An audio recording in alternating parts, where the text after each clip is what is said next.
শাইতানির রাজিম। বিসমিল্লাহির রাহমানির রাহিম।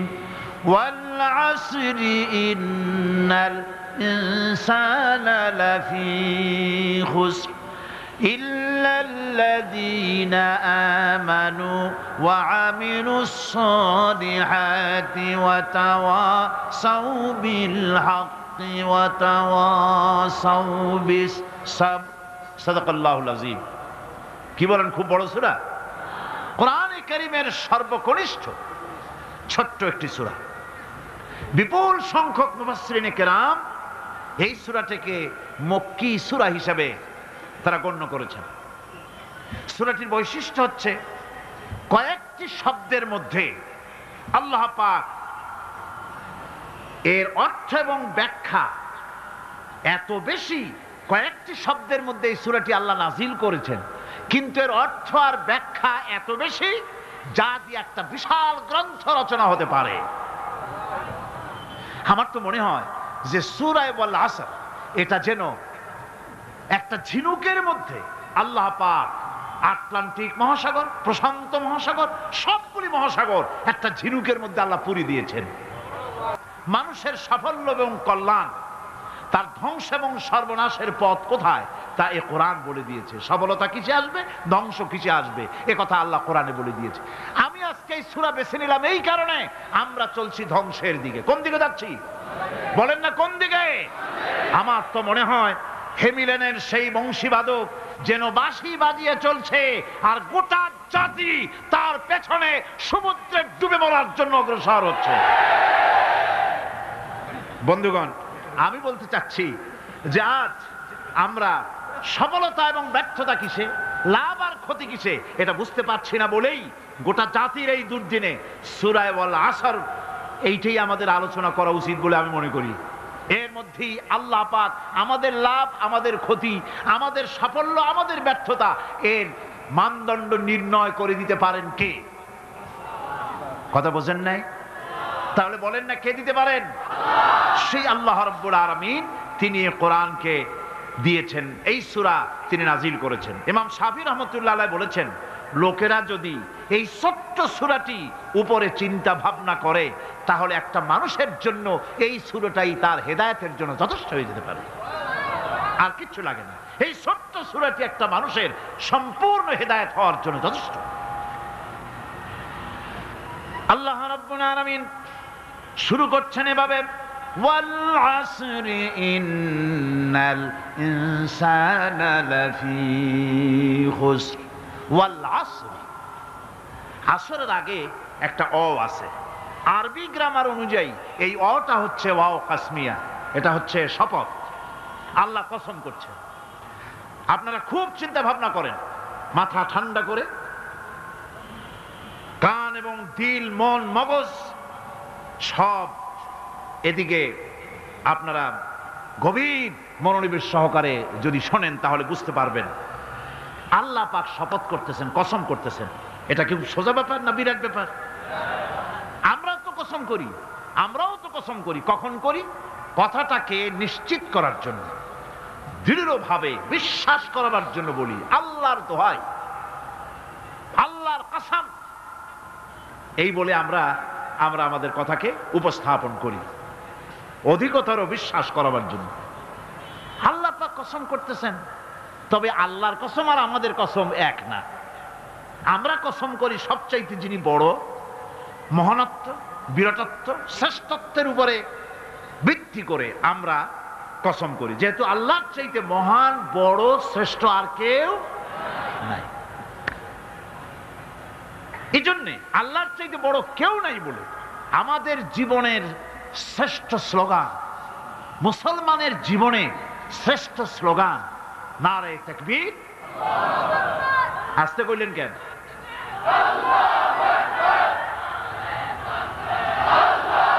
আল্লাহ হচ্ছেন বড়, তার থেকে বড় কেউ না। আমি চিন্তা করি মাঝে মধ্যে, কিছু মনে নেবেন না, আমি মাঝে মধ্যে চিন্তা করি যে সমস্ত রাজনৈতিক দলের লোকেরা মুসলমান, রাজনৈতিক মতপার্থক্য থাকতেই পারে, যে কোনো দল করতেই পারে, কিন্তু এমন রাজনৈতিক দল আমি কেন করব মুসলমান হয়ে যেই রাজনৈতিক দলের মিছিলে আর মিটিং এ আল্লাহু আকবার স্লোগান দেওয়া যাবে না?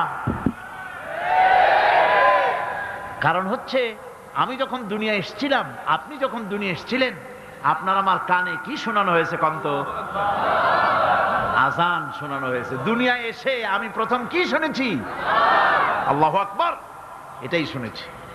আজানের প্রথম শব্দ কি? নামাজের প্রথম শব্দ কি? ইকামতের প্রথম শব্দ কি? জানাজা, জীবনের শেষ নামাজ, এটার প্রথম শব্দ কি? এটা শেষ শব্দ কি? তাহলে এর সিগনিফিকেন্সটা কি? এর অর্থটা হচ্ছে আমার জন্ম থেকে মৃত্যু পর্যন্ত জীবনের সকল ক্ষেত্রে আমাকে বলতে হবে, স্বীকার করতে হবে, মানতে হবে, নিতান্ত গোলামের মতো মানতে হবে আল্লাহু আকবার। আল্লাহর চাইতে শ্রেষ্ঠ কেউ। আমরা কসম করি যেহেতু আল্লাহ বড়, তার বিরাটত্বের উপরে নির্ভর করে আমরা কসম করি, কিন্তু আল্লাহর চাইতে বড় তো কেউ নাই। উনি কসম যখন করবেন, উনি করবেন কিসের কসম? আমাদের কসম আর আল্লাহর কসম এক নয়। রব্বুল আলামিন যখন কসম করেন, তিনি তার কাছে বড়, তার চাইতে বড় কেউ নাই, শ্রেষ্ঠ কেউ নাই, মহান কেউ নাই। সেজন্য তিনি যে কসম করেন, যে কথা বলতে চান, ওই কথার সাথে, ওই বিষয়ের সাথে যার সম্পর্ক, যার সাযুজ্য আছে, সম্পৃক্ততা আছে, সিমিলারিটি আছে, তার কসম আল্লাহ পাক করেন। যেহেতু এখানে আল্লাহ রাব্বুল আলামিন মানুষের সফলতা, ব্যর্থতা, মানুষের লাভ আর ক্ষতির কথা বলবেন, সেজন্য আল্লাহ পাক মানুষের জীবনের সাথে, মানুষের সম্পর্ক রয়েছে তার জীবনের, মানুষের সাথে সম্পর্ক রয়েছে সময়ের, মানুষের সঙ্গে সম্পর্ক রয়েছে ইতিহাসের। তাই রব্বুল আলামিন বলেন, ওয়াল আসরি ইন্নাল ইনসানা লাফি খুসর। আমি কসম করি সময়ের, আমি কসম করি ইতিহাসের, আমি কসম করি জীবনের, আমি কসম করি সময়ের। যেহেতু এই জীবন আছে বলে আমরা আছি, জীবন না থাকলে আমরা বাঁচি না। ইতিহাসের কসম আল্লাহ করেন, কারণ হলো ইতিহাস মহাকালের সাক্ষী। এই মহাকালের দুষ্কৃতিকারা, তাদের দুষ্কৃতি যারা, তাদের দুষ্কৃত, তাদের দুষ্কৃত কর্ম, যা তারা যে খারাপ কাজ করেছে, সেই খারাপ কাজের ইতিহাস ধারণ করেছে। যারা সুকৃতি করেছে, তাদের সুকর্মগুলি ইতিহাস ধারণ করেছে। ইতিহাস হচ্ছে নীরব সাক্ষী। আল্লাহ বলেন, আমি ওই ইতিহাসের সাক্ষী, আমি জীবনের সাক্ষী, আমি সময়ের সাক্ষী। যেহেতু সময় কারো জন্য বসে থাকে না। সময়ের ব্যাপারে হযরত ইবনে কাইয়্যিম রাহমাতুল্লাহ আলাইহি তিনি বলেছেন, মা মাদা ফিদ দুনিয়া আহলামুন ওয়া মা বাকিয়া মিনহা আমানি।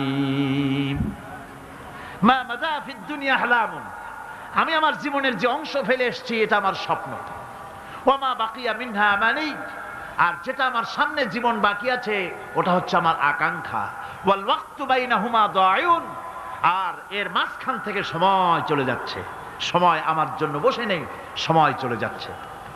এই পৃথিবীতে আসার পর আমাদের হায়াত তো বাড়ছে না, বরং হায়াত প্রতি মুহূর্তে কি হচ্ছে? লোকেরা বলে হায়াত বাড়ে, হায়াত তো বাড়ে না। হায়াত কি হয়?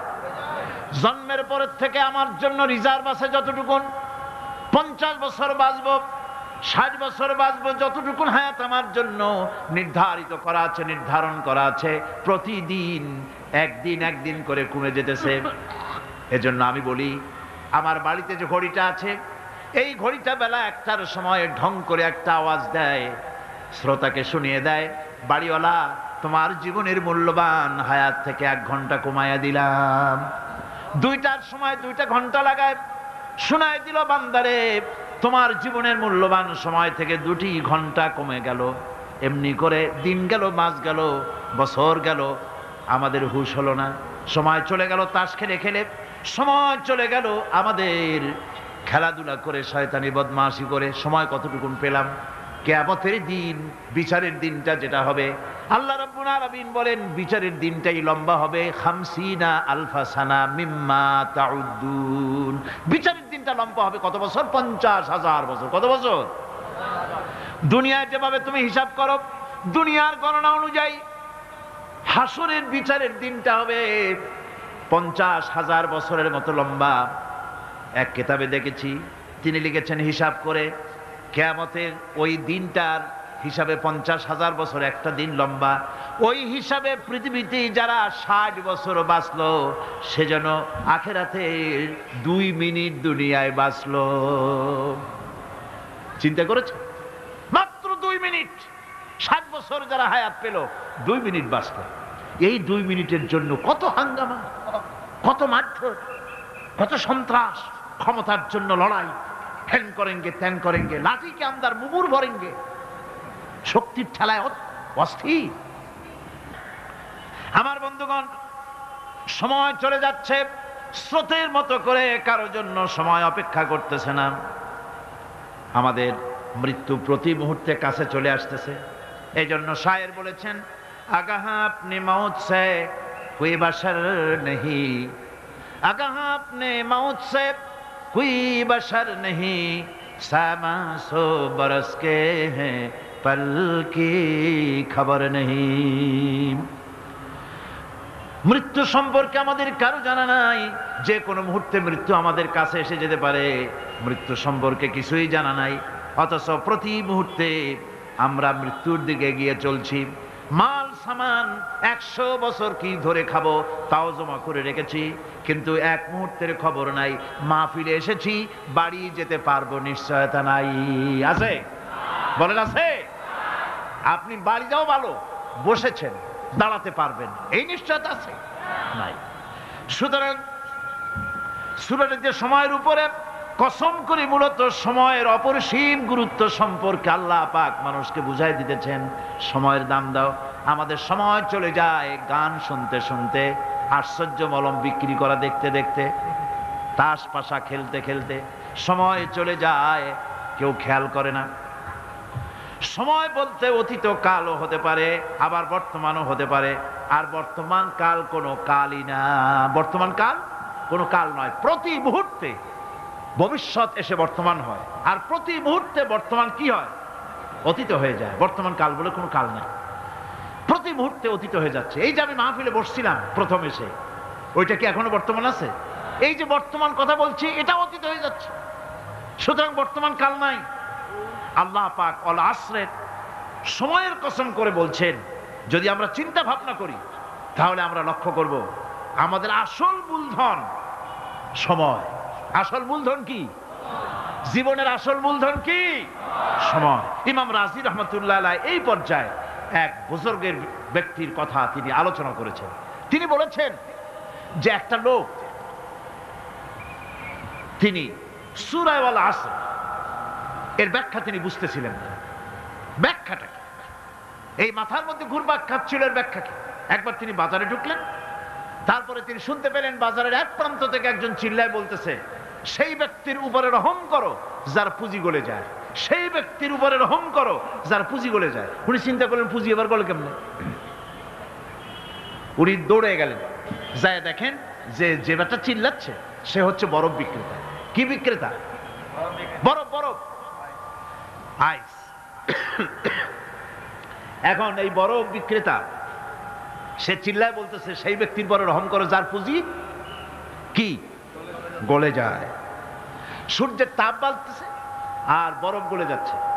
সে বুঝাতে চাচ্ছে যে আমার এই বরফটা জমাট থাকা অবস্থায় তোমরা কেউ কেনো, যেহেতু আমার পুঁজি তো এর মধ্যে আমি ইনভেস্ট করেছি।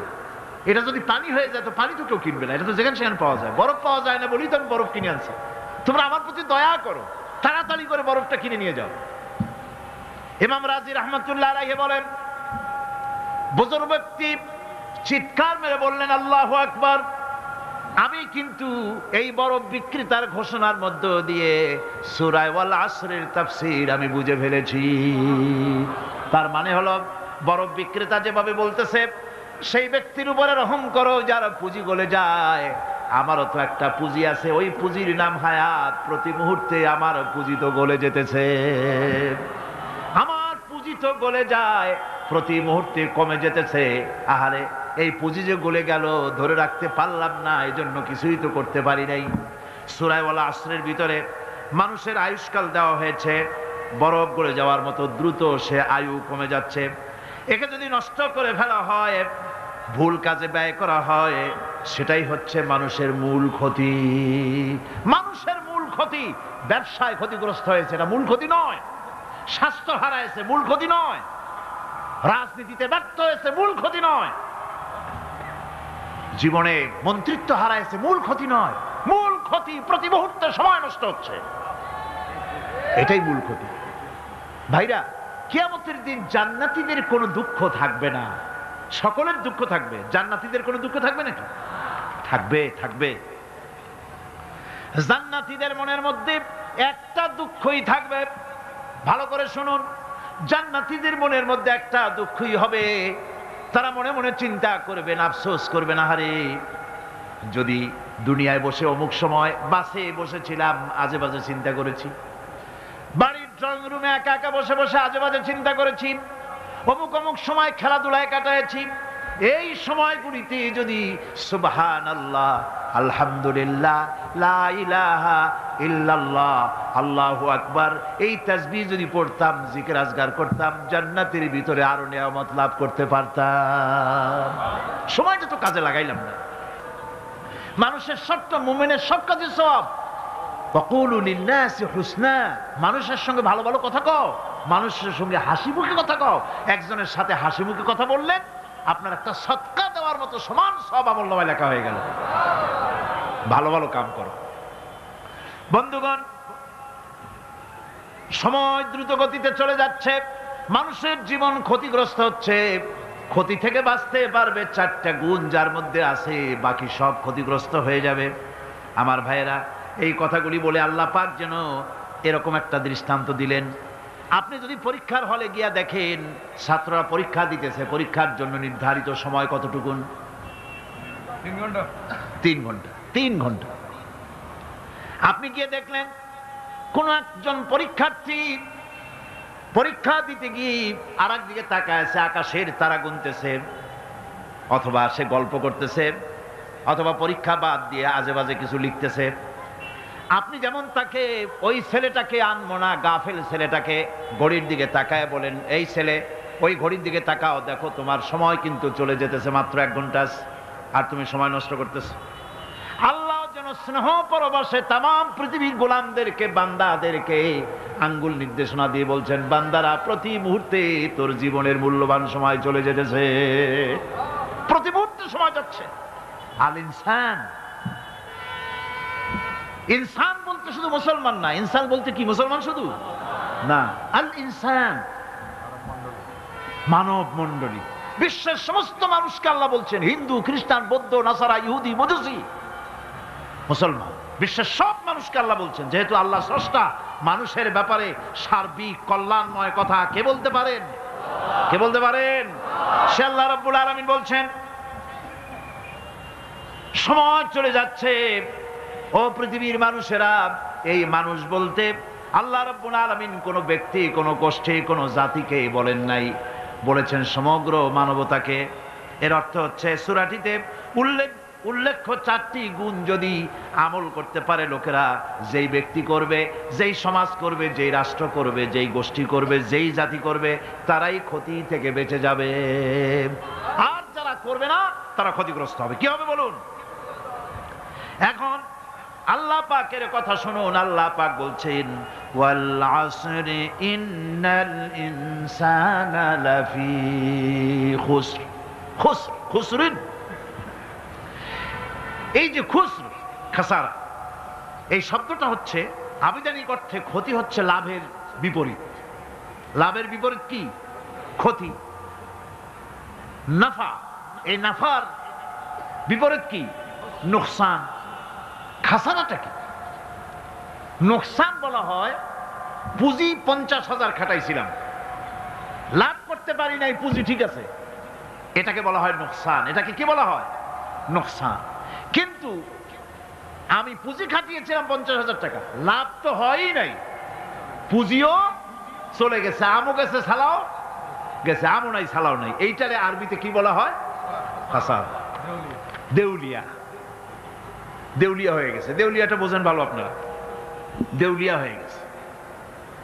কোরআন লাভ বা সাফল্যের ধারণা যেমন নিছক পার্থিব নয়, সমৃদ্ধির কথা শুধু পার্থিব নয়, জন্ম থেকে শুরু করে মৃত্যু পর্যন্ত। কোরআনের লাভের কথা যখন বলা হয় তখন জন্ম থেকে মৃত্যু পর্যন্ত, আখিরাত পর্যন্ত, কিয়ামত পর্যন্ত। ক্ষতিটাও জন্ম থেকে শুরু করে মৃত্যু পর্যন্ত, কিয়ামত পর্যন্ত ক্ষতিটাও। এই ক্ষতি থেকে বাঁচবার জন্য কোরআনে কারিমে বিভিন্ন জায়গায় এই খাসারা শব্দ ব্যবহার করা হয়েছে। আল্লাহ রাব্বুল আলামিন বলছেন, ওয়ামান খাফফাত মাওয়াজিনুহু ফাউলাইকাল্লাযীনা খাসিরু আনফুসাহুম বিমা কানু বিআয়াতিনা ইয়াযলিমুন। যাদের পাল্লা ভারী হবে কিয়ামতে তারাই হবে সফলকাম, আর যাদের পাল্লা হালকা হবে, নেকির পাল্লা যাদের হালকা হবে তারা হবে ক্ষতিগ্রস্ত, তারা নিজেদের ক্ষতি নিজেরাই ক্ষতি সাধনকারী হবে কিয়ামতের দিন। কাজে মানুষের জীবনের সমুদয় কার্যাবলীর ভালো অংশ যদি খারাপ অংশের উপরে বিজয়ী হয়, তারপরে খারাপ অংশ পাওনাদারদের দিয়ে টিয়া, এরপরে যদি নেকি কিছু বাকি থাকে তাহলে বোঝা গেল লোকটা কিয়ামতে নাজাত পাবে। আর যদি ভালো কাজের উপরে খারাপ কাজ বিজয়ী হয়ে যায় আর সমস্ত পাওনাদারদেরকে পাওনা মিটাইয়া তারপরেও পাপ বাকি থেকে যায়, এক চাইতে খাসারা পৃথিবীতে আকাশে জমিনে কিছুই আর হবে না। এর থেকে বাঁচার জন্য আল্লাহ পাক, এই খাসারা থেকে বাঁচার জন্যই মানুষকে এই কথা বলছেন। এই কথাটি কোরআনে কারিমের অন্য একটি আয়াতে আরো সুন্দর করে বলা হয়েছে, যারা নাকি এই দুনিয়ার বুকে যারা নিজেদের পুঁজি খাটাইছে, জীবনের পুঁজি সুদ কামাইতে খাটালো, জীবনের পুঁজি খাটালো হারাম কামাইয়ের ভিতরে, অন্যায় কাজের ভিতরে, যারা জীবনের পুঁজিকে আল্লাহর দ্বীনের কাজে লাগাতে পারে নাই, তাদের সম্পর্কে বলা হচ্ছে খাসিরাদ দুনিয়া ওয়াল আখিরাতা যালিকা হুয়াল খুসরানুল মুবিন। খাসিরাদ দুনিয়া ওয়াল আখিরাত, দুনিয়াও ক্ষতিগ্রস্ত, আখিরাতেও ক্ষতিগ্রস্ত। এটা হচ্ছে তার জন্য সুস্পষ্ট ক্ষতি, এর থেকে বড় ক্ষতি আর কিছুই হতে পারে না। আল্লাহ পাক কোরআনে কারীম অন্যত্র বলেছেন, ওয়ানুনাজ্জিলু মিনাল কুরআনি মা হুয়া শিফাউন ওয়া রাহমাতুন লিল মুমিনিন ওয়া লা ইয়াজিদু যালিমিনা ইল্লা খাসারা। আমি এই কোরআন অবতরণের পরিক্রমায় এমন সব বিষয় অবতীর্ণ করেছি যা মুমিনদের জন্য নিরাময় এবং তাদের জন্য রহমত, আর জালিমদের জন্য ক্ষতি ছাড়া আর কিছুই বৃদ্ধি পায় না। জালিমদের জন্য ক্ষতি বৃদ্ধি পায়, আর যারা মুমিন তাদের জন্য এর মধ্যে নিরাময় আছে, এর মধ্যে রহমত আছে। অর্থাৎ যারা এই কোরআনকে যারা নিজেদের আইনের কিতাব হিসেবে গ্রহণ করেছে, কোরআনকে তাবিজের কিতাব হিসাবে নয়, ধর্মীয় কিতাব হিসাবে নয়, কোরআন সংবিধান। কোরআন কি? কোরআনকে যারা সংবিধান হিসাবে মেনে নিয়েছে, কোরআনকে যারা সংবিধান হিসাবে গ্রহণ করলো ব্যক্তি, পরিবার, সমাজ, রাষ্ট্রে, তাদের যাবতীয় মানসিক, বুদ্ধিবৃত্তিক, নৈতিক, তামাদ্দুনিক রোগের নিরাময় হবে, এর দ্বারা শান্তি হবে। কিন্তু যেসব জালিম এই কোরআনকে প্রত্যাখ্যান করেছি, কোরআনকে যারা মৌলবাদীদের কিতাব বলে, কোরআনের কথা বললে মৌলবাদ বলে গাইল দেয়, তারা তাদের কপালকে পোড়াইয়া ছাই বানাইয়া দিছে, তাদের কপাল ভস্মীভূত করে দিয়েছে। আমার দেশে, এই দেশটা কি মুসলমান বেশি না অন্য জাতি বেশি? কোন? জোরে কোন? মুসলমান সবচেয়ে। খুব লক্ষ্য করে শোনেন, এই দেশে সবচেয়ে মুসলমান বেশি, ইন্দোনেশিয়ার পরে। পৃথিবীর দ্বিতীয় বৃহত্তম মুসলিম দেশ হলো কোনটা? বাংলাদেশ। এই দেশে ইসলামরে যত গালি দেওয়া হয়েছে, কোরআনকে যত গালি দেওয়া হয়েছে, আলেমদেরকে যত গালি দেওয়া হয়েছে, রাসূলুল্লাহকে যত গালি দেওয়া হয়েছে, ইসলামী আদর্শকে যত গালি দেওয়া হয়েছে, পৃথিবীতে কোন দেশে এইভাবে ইসলামকে গালি দেওয়া কোথাও হয় নাই। এমনকি আমেরিকার মতো দেশে, ইংল্যান্ডের মতো দেশেও কোরআনের বিরুদ্ধে এত কথা কেউ বলতে সাহস পাবে না, ইসলামের বিরুদ্ধে কথা বলতে সাহস পাবে না, যেহেতু মুসলমানেরা সেখানে পাল্টা আক্রমণ করবে। আজ আমার দেশে মুসলমানের ঘরের সন্তান হইয়া ইসলামের বিরুদ্ধে তারা বক্তব্য রাখে। মৌলবাদ জিকির উঠে গেছে। আমেরিকার প্রেসিডেন্টরা যখন শপথ নেন, প্রেসিডেন্ট হিসাবে ওথ নেন, বাইবেলের উপরে হাত রাখেন। আর বলেন এই মহাগ্রন্থকে স্পর্শ করে শপথ নিচ্ছি, আমি আমার চিন্তা চেতনা, আমার মেধা, আমার প্রজ্ঞা সবটা আমার জাতি, আমার দেশকে উন্নয়নের জন্য, এর সমৃদ্ধির জন্য, এর সংরক্ষণের জন্য আমি আমার জীবনকে উৎসর্গ করব।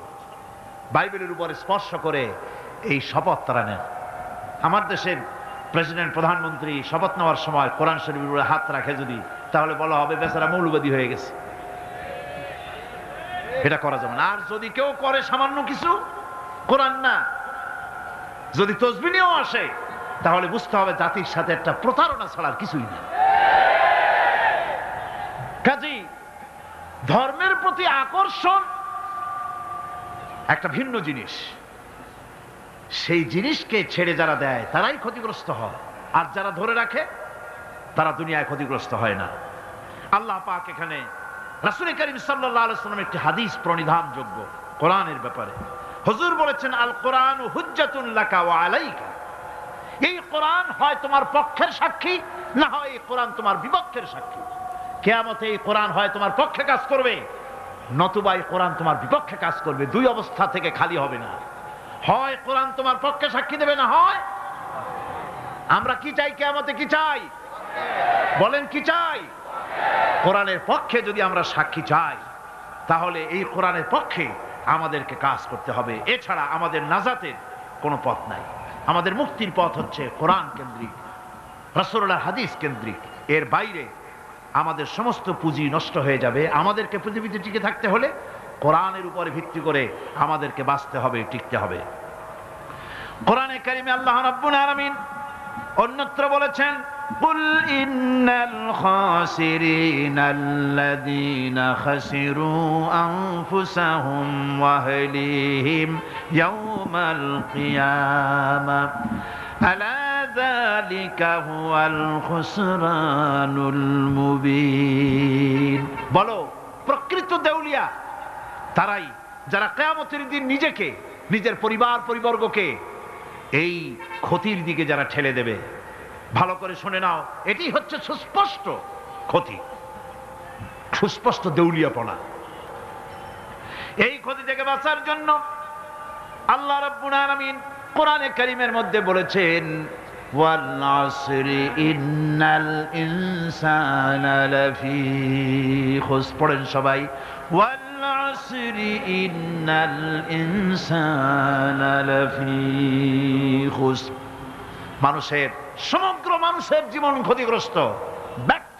কে বলতেছেন? গা শিউরে ওঠার কথা না? গা শিউরে ওঠে। আল্লাহ বলতেছেন ক্ষতিগ্রস্ত, ব্যর্থ। আপনি যতই মনে করেন আপনার মিল আছে, কল আছে, কারখানা আছে, মন্ত্রী, টাকা পয়সা আছে, প্রেসিডেন্ট হয়েছেন, প্রধানমন্ত্রী হয়েছেন, আপনার জীবন সফল হয়েছে, আল্লাহ বলেন না, জীবন ব্যর্থ, জীবন বিফল, জীবন ক্ষতিগ্রস্ত। তাম পৃথিবীর সমস্ত মানুষ ক্ষতিগ্রস্ত, ব্যর্থ। 4টা কাজ করলে সফল হবে। কয়টা কাজ? জোরে বলেন, কয়টা কাজ? ইল্লাল্লাযীনা আমানু ওয়া আমিলুস সালিহাতি ওয়া তাওয়াসাউ বিল হাক্কি ওয়া তাওয়াসাউ বিস সাবর। 4টা কাজ করলে জীবন হবে সফল। এই ব্যর্থতা থেকে, এই ক্ষতি থেকে যদি বাঁচতে চাই কিনা? কারা কারা চাই? দেখাই তো হাত। কারা কারা চাই? ক্ষতির হাত থেকে বাঁচতে চাই কারা? আলহামদুলিল্লাহ, হাত নামান। ক্ষতির হাত থেকে যারা বাঁচতে চান, আল্লাহ রাব্বুল আলামিন তাদের জন্য ফর্মুলা পেশ করেছেন, ইল্লাল্লাযীনা আমানু ওয়া আমিলুস সালিহাতি ওয়া তাওয়াসাউ বিল হাক্কি ওয়া তাওয়াসাউ বিস সাবর। আল্লাহ পাক বলেন 4টি কাজ করলে জীবন সফল হয়ে যাবে। কয়টা কাজ? 4টা কাজ করলে জীবনটা সফল হয়ে যাবে। 1 নম্বরে ঈমান। 1 নম্বরে কি? ঈমান। এটাই হচ্ছে ফাউন্ডেশন। ক্ষতি থেকে বাঁচার জন্য প্রথম যে গুণটি, সেটির নাম হচ্ছে ঈমান। ইসলামে ঈমানের স্থান সর্বপ্রথম, তারপরই হচ্ছে ইসলাম। ঈমান আগে, তারপরে কি? ইসলাম। ইসলাম হচ্ছে বীজ, ঈমান হচ্ছে বীজ, আর ইসলাম হচ্ছে চারা, গাছ। এটা হচ্ছে ভিত্তি। এই ভিত্তিকে সর্বপ্রথম মজবুত করতে হবে, ঈমানের ভিত্তি। ঈমানের ভিত্তি দুনিয়ায় ঈমানের আহ্বান জানাবার জন্যই আল্লাহ রাব্বুল আলামিন সমস্ত নবী এবং রাসূলদেরকে পৃথিবীতে পাঠিয়েছেন ঈমানের আহ্বানের জন্য। দুনিয়ার সমস্ত নবীদের দাওয়াত ছিল ঈমানের দাওয়াত। কিসের দাওয়াত? এই ঈমানের দাবিটা আসছে, এই দাওয়াতটা এসেছে আল্লাহর কাছ থেকে। কার কাছ থেকে? দেখুন, পৃথিবীর ভিতরে কোন নবীদের কথার সাথে আরেকজন নবীর কথার কোনো বৈপরীত্য হয় নাই। সমস্ত নবীদের কথা একরকম ছিল। কয় রকম?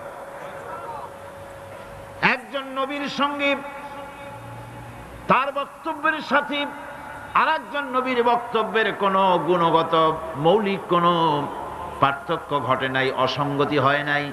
কারণ নবীরা, আম্বিয়া আলাইহিমুস সালাম, নিজেরা বানিয়ে কথা রচনা করে তারা মানুষের সামনে পেশ করে নাই। সমস্ত নবীদের কাছে যত দাওয়াত এসেছে একটা অফিস থেকে এসেছে। সে অফিসটা হচ্ছে কার? আল্লাহ রাব্বুল আলামিনের। তাই দুনিয়ার সমস্ত পয়গম্বরদের দাওয়াত ছিল না ইলাহা ইল্লাল্লাহ, লা ইলাহা ইল্লাল্লাহ, লা ইলাহা, লা ইলাহা ইল্লাল্লাহু মুহাম্মাদুর রাসূলুল্লাহ। এটাই ছিল সমস্ত নবীদের দাওয়াত। কোরআনে কারীম তার ধারক এবং বাহক সম্পর্কে বলে যে তিনি যে দাওয়াত দিয়েছেন সে দাওয়াতটা হলো ঈমানের দাওয়াত। আমাদের নবী তিনি এসে যে দাওয়াত দিয়েছেন সে দাওয়াতটা কিসের?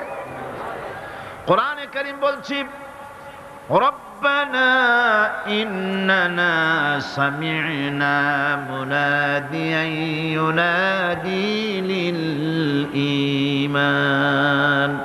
হে আমাদের রব, নিশ্চয়ই আমরা এমন একজন আহ্বায়কের আহ্বান শুনেছি যিনি আমাদেরকে ঈমানের দাওয়াত দিয়েছেন। এমন কোন পয়গম্বর নাই দুনিয়ায় যিনি ঈমানের দাওয়াত দেন নাই। সকলেই ঈমানের দাওয়াত মানুষের সামনে, বিশ্ববাসীর সামনে পেশ করেছেন। কোরআনে হাকিম স্পষ্ট একটা সীমারেখা দুনিয়ার মানুষের সামনে পেশ করে পৃথিবীর মানুষগুলিকে দুটি শ্রেণীতে বিভক্ত করে দিয়েছে। একটি হচ্ছে ঈমান পোষণকারী, আরেকটি হচ্ছে অবিশ্বাসী। একটা ঈমান পোষণকারী আর একটা অবিশ্বাসী। ঈমান পোষণকারীরা সত্যশ্রয়ী, তারা হচ্ছে জ্ঞান এবং নূরের সম্পদে সমৃদ্ধ। আর দ্বিতীয় দলটি হচ্ছে কাফের, জালিম, মূর্খ। তারা হেদায়েতের রাস্তা তাদের জন্য অবরুদ্ধ। কোরআনে কারীম এই দুইটি দল সম্পর্কে উল্লেখ করতেছেন, মাসালুল ফারিকাইনি কাল আ'মা ওয়াল আসাম্মি ওয়াল বাসীরি ওয়াস সামিম হাল ইয়াস্তাবিয়ানি মাসালান আফালা। কোরআন শরীফ বলছে, হাল ইয়াস্তাবিয়ানি মাসালান আফালা তাযাক্কারুন। দুইটি শ্রেণীতে আল্লাহ পাক ভাগ করে দিয়েছেন। একটা শ্রেণী হচ্ছে অন্ধ, বোবা, বধির। আরেকটি যারা শুনতে পায়, চোখে দেখতে পায়। এ দুটি কখনো এক নয়, সমান নয়। এ দুটির রাস্তা আলাদা। কাফেরের রাস্তা আর ইমানদারদের রাস্তা সম্পূর্ণ ভিন্ন। আল্লাহ রাব্বুল আলামিন ঈমান এবং কুফরের পার্থক্য বলে দেওয়ার জন্য গোটা মানব জাতির মধ্যে স্পষ্ট করে বলেছেন, লা ইকরাহা ফিদ-দীন ক্বাদ তাবায়্যানার রুশদু মিনাল গায়্। দ্বীনের ব্যাপারে জোর জবরদস্তি নেই। এখানে হেদায়েতের পথ এবং গোমরাহি, হেদায়েতকে গোমরাহির পথ থেকে সম্পূর্ণ আলাদা করে দেওয়া হয়েছে। লা ইকরাহা ফিদ-দীন, দ্বীনের ব্যাপারে কোনো জোর জবরদস্তি নাই। যারা ধর্মনিরপেক্ষবাদী তারা এই আয়াতটাকে নিজেদের মতবাদকে প্রতিষ্ঠার লক্ষ্যে অনেক সময় কাজে লাগায়। দুটি আয়াতকে তারা বেশি ব্যবহার করে। একটা হচ্ছে লাকুম দীনুকুম ওলিয়া দিন, আর একটা হচ্ছে লা ইকরাহা ফিদ্দিন। এই দুইটি আয়াতকে ধর্ম নিরপেক্ষবাদীরা ব্যবহার করে। এই দুটির কোনটি তাদের আদর্শকে বোঝাবার লক্ষ্যে ব্যবহারের কোনো সুযোগ নাই। লা ইকরাহা ফিদ্দিন, ধর্মের ব্যাপারে কোনো বাড়াবাড়ি নাই, জোর জবরদস্তি নাই। এ কথা বলা হয়েছে এই কারণে যে কোন বিধর্মীকে, অমুসলিমকে ভয় দেখিয়ে, লোভ দেখিয়ে অথবা কোন ক্রমে কোন প্রকার চাপ সৃষ্টি করে তাকে মুসলমান বানানো যাবে না। এমনকি সূরা তওবার মধ্যে এসেছে, যুদ্ধ চলাকালীন সময়, জিহাদ চলাকালীন সময় কোন অমুসলিম যদি ইসলাম জানার জন্য তোমাদের তাঁবুতে আসে, তাহলে তুমি তাকে ইসলাম বুঝাও। ইসলাম শোনার পরে যদি মেনে নেয় ভালো কথা, আর যদি না মানে তাকে তার তাঁবু পর্যন্ত ফিরে যেতে চাও, ফিরে যেতে দাও। মাঝপথে তাকে আক্রমণ করা যাবে না। ধর্মের ব্যাপারে কোনো বাড়াবাড়ি নাই। লা ইকরাহা ফিদ্দিন, এর দ্বারা ধর্ম নিরপেক্ষতার কোনো কথা বোঝানো হয়নি। আর লাকুম দীনুকুম ওয়ালিয়া দিন, এটা ছিল কাফেরদের সেই বক্তব্যের প্রেক্ষিতে যেখানে কাফেররা বলেছিল মুহাম্মদ সাল্লাল্লাহু আলাইহি ওয়াসাল্লাম, আসুন আমরা এক কাজ করি, সেটা হলো ধর্ম নিয়ে আমাদের মধ্যে যে বাকবিতণ্ডা হচ্ছে, আমরা ধর্মকে 50-50 ভাগ করে নিই। কিছুদিন আমরা গিয়া আপনার আল্লাহরে সেজদা দেই, আর কিছুদিন আপনারা আমাদের মূর্তিগুলিকে প্রণাম করুন। এই প্রস্তাব যখন রাখল, আল্লাহ রাব্বুল আলামিন সূরা কাফিরুন অবতীর্ণ করে দিলেন, কুল ইয়া আইয়ুহাল কাফিরুন লা আ'বুদু মা তা'বুদুন।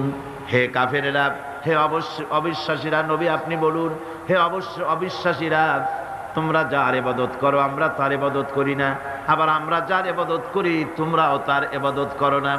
সুতরাং লাকুম দীনুকুম ওয়ালিয়া দীন, সুতরাং তোমাদের দিন তোমাদের জন্য, আমাদের দিন আমাদের জন্য।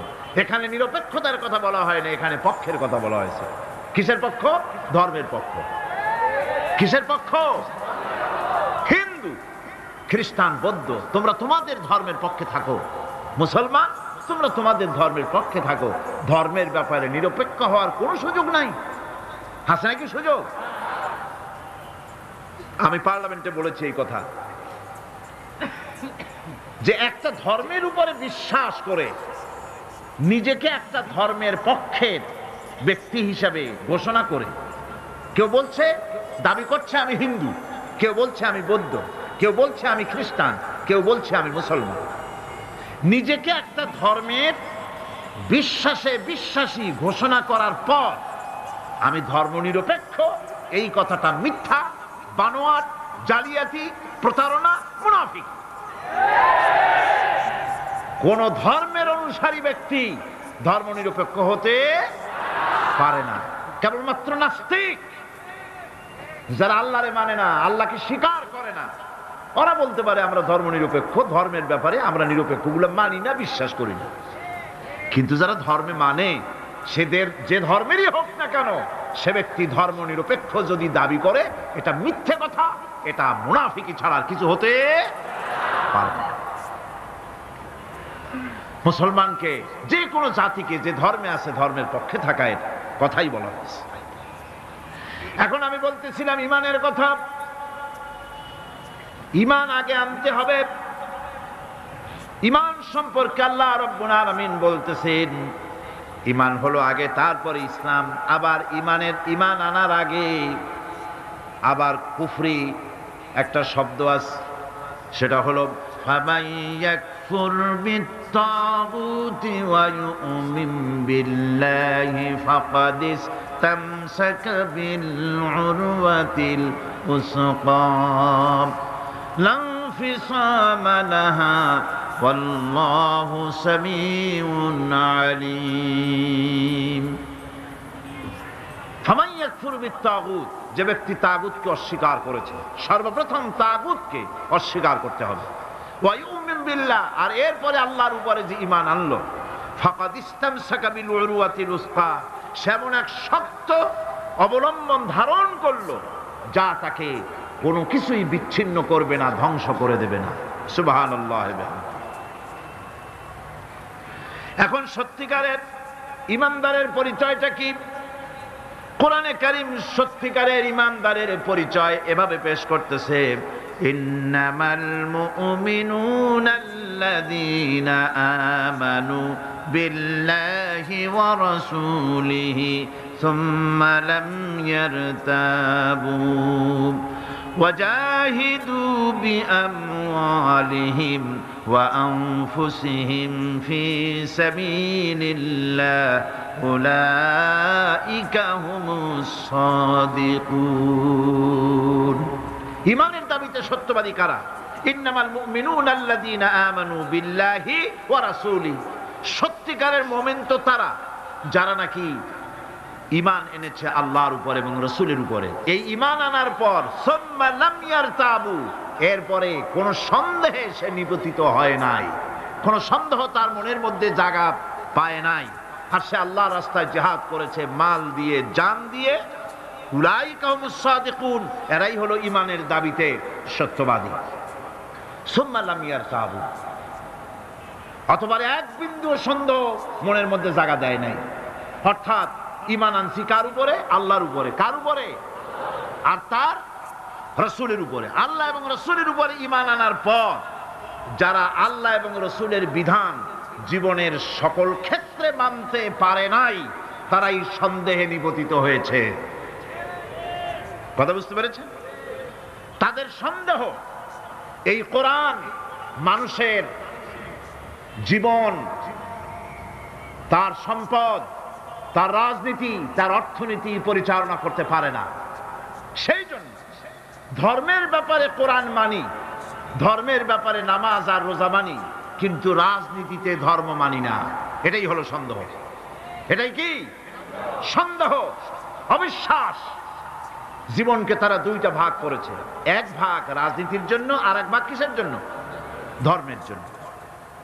জীবনকে ভাবে দুইটা ভাগ করার কোন অধিকার দেওয়া হয় নাই। যারাই মুখে উচ্চারণ করেছে লা ইলাহা ইল্লাল্লাহু মুহাম্মাদুর রাসূলুল্লাহ, জোরে সরে পড়েন লা